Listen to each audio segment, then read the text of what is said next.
شروع کوم په نامه د خدای چې بخونکی او مهربانه دی. زما تر څنګ ناست زما ملګری عبدالله افریدی زموږ د علاقې د پېښور اوسېدونکی دی. په سوات کې ملاقات وشو نو غوښتل مو چې د تر څنګ کینو څو شعرونه ریکارډ کړو هغه د تاسو سره شریک کړو. دغه مرکه هم د دې عبدالله افریدي په نوم باندې خو ملګرو کولی شئ چې زموږ د یوټیوب کومه پاڼه ده عاجز کتوزی آفیشل دغه سبسکرایب کړئ او د ملګرو سره هم شریک کړئ.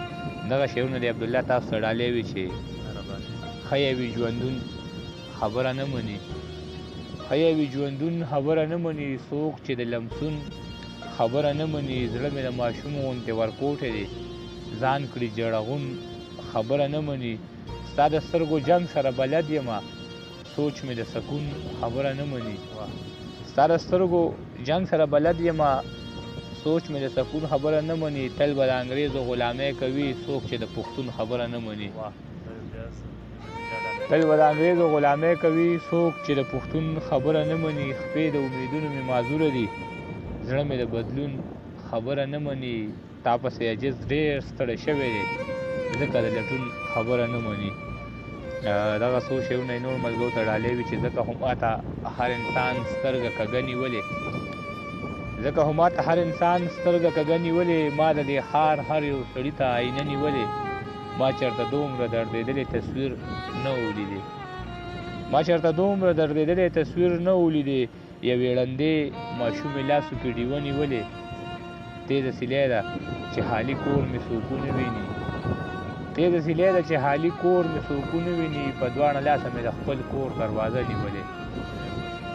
د بل غزل څو شعرونه چې ته به خندېږي خو په ما په جړېدو تېرېږي ته به خندېږي خو په ما په جړېدو تېرېږي. ستا په فراق کې مې ژوندون ډېر په سلګو تېرېږي.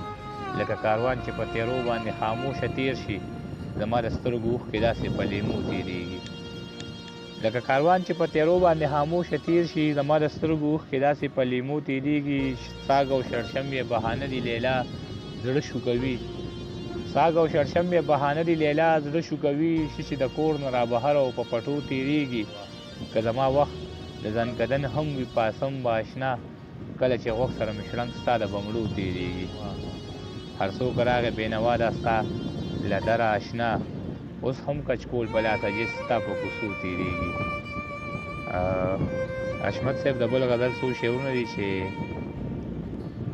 داسې پچل خبرې ځکه کوي داسې پچل خبرې ځکه کوي. دغه سړی د خلکو سپکه کوي. زه یې په داسې مرګ وجلی یمه مارغان مې هم له غوښې کرکه کوي. زه یې په داسې مرګ وجلی یمه مارغان مې هم له غوښې کرکه کوي. شي زلزله زما د زړه په غرونو په ناز خبرې چې نازکه کوي. چا مې د قام پیغلې ته غوږ کېنښو هره قصه له درد نه ډکه کوي. په هر قدم جامې له وینو ساتي عجز مزل په داسې ځمکه کوي. ډېره زیاته مننه عبدالله وروره چې راغلی او موږ سره کېناستی.